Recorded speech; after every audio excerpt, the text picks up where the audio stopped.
अस्सलाम वालेकुम, कैसे आप सब। उम्मीद है आप सब खैरियत से होंगे। आज हमने करना है एक्सरसाइज 1.1 का question number 3। Parts wise solve करते जाएंगे ताकि आपके लिए मुश्किल ना हो। इसमें हमने क्या फाइंड करना है, फाइंड एक्स एंड वाई, यानी कि वैल्यूज फाइंड करनी है एक्स एंड वाई की। ओके जी, इसका हमारे पास क्वेश्चन नंबर 3 का पार्ट 1 आ गया। इसे कैसे सॉल्व करना है वो देख लेते हैं। हमने इक्वालिटी का, अगर आपको याद हो, प्रीवियस लेक्चर्स में समझा था इक्वालिटी ऑफ कॉम्प्लेक्स नंबर्स। वही चीज़ हमने बस यहाँ पर यूज़ करनी है, उसी चीज़ को लेकर चलना है। Real part is equal to real part and imaginary part is equal to imaginary part. ऐसी बात है, बस हमने वही काम यहाँ पर करना है। अगर आप देखो तो इसके साथ अयोटा नहीं है, यानी कि इमेजिनरी यूनिट नहीं है, तो ये क्या आपका रियल पार्ट हो गया। और ये आपके पास क्या हो गया, जिसके साथ अयोटा यूनिट है, इमेजिनरी यूनिट, तो आप उसको क्या कह दोगे, इमेजिनरी पार्ट। और यहाँ पर भी आप देखें तो ये रियल पार्ट है first, and then imaginary part है अयोटा जिसके साथ है। तो हम इन दोनों को इक्वल लिख लेते हैं, इक्वेशंस बना लेते हैं। 2x + 5 is equal to 1, and then कर लें आप y - 3 इज इक्वल टू 2। ठीक है, अयोटा हम नहीं लिखेंगे क्योंकि हमने इक्वलिटी में नहीं लिखते होते, ऐसी ही बात की थी, इक्वालिटी में हम नहीं लिखते होते अयोटा। ओके जी, हमने फाइंड क्या करनी है, find X and Y. X and Y find करना है। इस इक्वेशन को हम नाम दे देते हैं 1 का, इस इक्वेशन को हम नाम दे देते हैं 2 का। फ्रॉम इक्वेशन 1 हम क्या कहेंगे, हमने क्या लिया है, 2x + 5 is equal to 1। Equation 1 आपके पास यही है, हमने यहाँ पर लिख लिया। अब आप क्या करेंगे कि x को फाइंड करना है, 2x है, हम लिख लेते हैं, और इस साइड पे जाके माइनस हो जाएगा, तो ये -4 हो गया। ठीक है, इसी स्टेप को यहाँ पे भी लिख लेते हैं। 2x इक्वल टू 1 - 5, 1 - 5 यानी कि -4 हो गया। इसी नेक्स्ट हम इसे मल्टीप्लाई हो रहा है, उस साइड पे जाके डिवाइड हो जाएगा, तो इसे ऐसे कर लें, -4 / 2। अब देखिए आप, 2 × 1 = 2, 2 × 2 = 4, कटिंग हो गया, x इज इक्वल टू -2। ये आपका आंसर हो गया x। ठीक है, अब हम नेक्स्ट देख लेते हैं इक्वेशन 2 में से y कैसे फाइंड करना है वो भी। अच्छा जी, हमने कह दिया कि फ्रॉम इक्वेशन 2 वी हैव, क्या लिखते हैं, y - 3 इज इक्वल टू 2। ऐसे ही हमारी इक्वेशन 2 जो थी, y is equal to -3 is equal to 2 है, तो हमने इसको सिंपल उस साइड पे ले जाएंगे, y को अकेला छोड़ देंगे और 3 को उस साइड पे ले जाएंगे। यहाँ पे माइनस है, उस साइड पे जाके 2 प्लस हो जाएगा, 2 + 3 y इज इक्वल टू 5। ये आपके पास आंसर हो गया। आपके पास x की वैल्यू भी आ गई है, y की वैल्यू भी आ गई है। x इज इक्वल टू आपके पास क्या आया था, -2, और y इज इक्वल टू क्या आया था, 5। अगर आपको इसको वेरीफाई करना है कि आपकी वैल्यू एक्चुअल है या नहीं, तो आप इसी वैल्यूज़ को इक्वेशन में पुट करके देख लो। फाइनल इक्वेशन जो आपके पास क्वेश्चन था, 2x + 5 plus y - 3 iota is equal to 1 + 2 iota, इसमें आपको वैल्यूज पुट करके देख लो। अगर आपके पास इक्वेशन इक्वल हैं तो आपके पास आपका आंसर होगा, बिल्कुल ठीक होगा आपका आंसर। ठीक है, ये आपके पास शॉर्टकट ट्रिक है एग्जाम में आपकी, कैसे आप इसे चेक कर सकते हैं कि आपकी वैल्यू ठीक है या नहीं। ओके जी, हमारे पास इस पार्ट में थोड़ा सा क्वेश्चन चेंज आया है। जो इसका सेकंड पार्ट था वो as it is first part के था, यानी कि बिल्कुल सेम था। अब थर्ड और फोर्थ पार्ट, फिफ्थ पार्ट इनकी थोड़ी सी सेम है, तो इसमें आप कोशिश करूँगी कि आपको 2 पार्ट मज़ीद और करवा दूँ। तो चलिए करते हैं। अब ये कैसे है, इसकी शॉर्टकट ट्रिक भी आप याद रखिएगा, आहिस्ता आहिस्ता प्रैक्टिस करते रहिए। प्रैक्टिस से ही आपको क्वेश्चन सॉल्व करने आएंगे, अदरवाइज़ आप नहीं कर पाओगे। आपके अगर आपको गेम बनाना है तो आप इसे प्रैक्टिस करें। 3 पीस बना दें भाई इसे। 3 पीस क्या होता है जी, यानी कि P + P + P, 3 पीस, यानी कि 3 बार प्रैक्टिस कर रहे हैं क्वेश्चन की। मैं गारंटी से कह सकती हूँ कि आपको क्वेश्चन कभी भी नहीं भूलेंगे। ठीक है, ओके जी।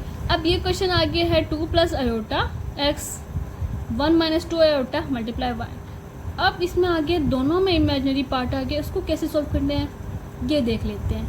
ठीक है, आपके पास आ गया है 2x + आयोटा x, इसे सारा को खोल लें, y - 2y आयोटा, ठीक है, इज इक्वल टू 3 + 4 आयोटा।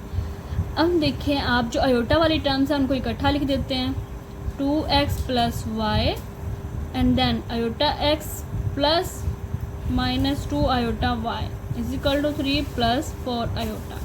ठीक है, इतनी चीज़ हो गई। उससे नेक्स्ट देख लेते हैं अब हमने क्या करना है।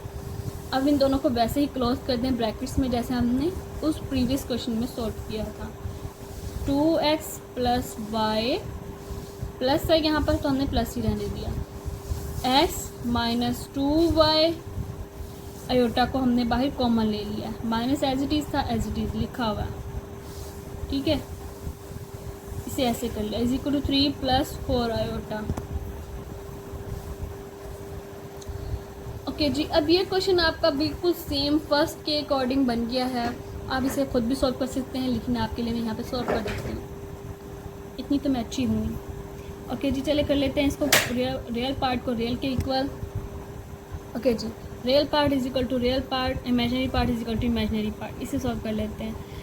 हमने कह दिया है, सॉरी इक्वल नहीं लगाने जब आपके पास दरमियान में इक्वल लग रहा है, ठीक है, ये गलती मत कीजिएगा एग्ज़ाम में। ओके जी, हम आते हैं रियल पार्ट को रियल के इक्वल और इमेजिनरी को इमेजिनरी के इक्वल कर लेते हैं। 2x plus Y is equal to 3, ये आपका रियल है।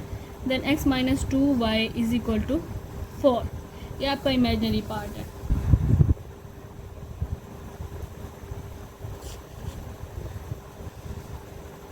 बाय कंपेयरिंग ये आपकी प्रेजेंटेशन में ऐड कर लें, रियल एंड इमेजिनरी पार्ट्स, ठीक है। इसे इक्वेशन 1 का नाम दे दिया, इसे इक्वेशन 2 का नाम दे दिया, ठीक है, इतना हो गया। एंड देन आप क्वेश्चन आंसर फाइंड करने हैं, आंसर उसके वो देख लेते हैं कैसे करने।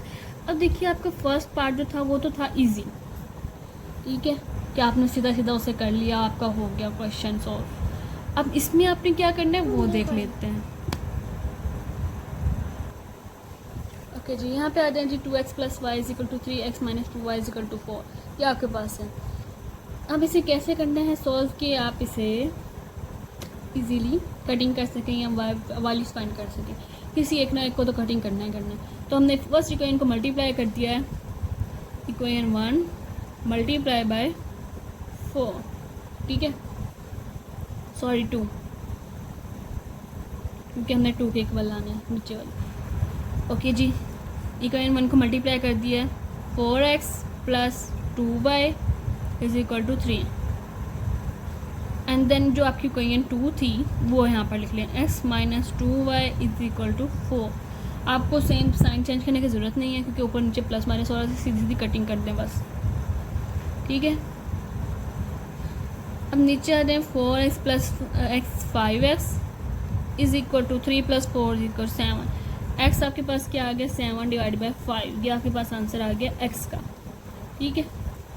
हमने इक्वेशन जो 3 थी उसको पुट किया एंड देन इक्वेशन 2 को ऐड कर दिया, ठीक है, ये आपके पास आंसर आ गया। देन इसमें किसी भी इसमें इक्वेशन में आप पुट करके देख लें x की वैल्यू, तो आपके पास y की वैल्यू आ जाएगी। हम इसको भी सॉल्व कर लेते हैं।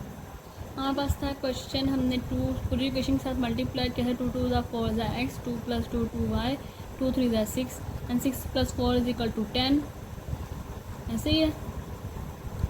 10 डिवाइड बाई 5 आपका आंसर आ गया। एंड देन आप इसे मज़ीद फर्दर सिंप्लीफाई भी करें तो आप कर सकते हैं, x इज इक्वल टू 2, 5 1 ज़ा 5, 5 2 ज़ा 10, ऐसे लिख सकते हैं। x आपके पास आ गया 2। अब फर्स्ट इक्वेशन में अगर हम यहाँ पर ही कर लेते हैं इस क्वेश्चन को भी, बस इक्वेशन है 2x plus Y is equal to 3। Equation number 1 में पुट करते हैं x की value 2 multiply Y is equal to 3, ठीक है। अच्छा जी, अब ऐसे कर लेते हैं 2 2 ज़ा 4 plus Y is equal to 3, 4 side पे डाल के माइनस हो जाएगा, y is equal to 3 minus 4 and then y is equal to -1। आपका फाइनल आंसर आ गया, ठीक है, ये आपका रिक्वायर्ड आंसर। अब आप कह सकते हो कि x is equal to 2 and y is equal to -1, आपके पास फाइनल आंसर है, कि आप इसे लिख सकते हैं, ठीक है। इससे नेक्स्ट भी आपको कोई पार्ट समझना हो तो आप मुझे कमेंट कर दीजिएगा, अदरवाइज़ बिल्कुल सेम यही प्रोसेस है चारों में, आप खुद भी कर सकते हैं, ठीक है।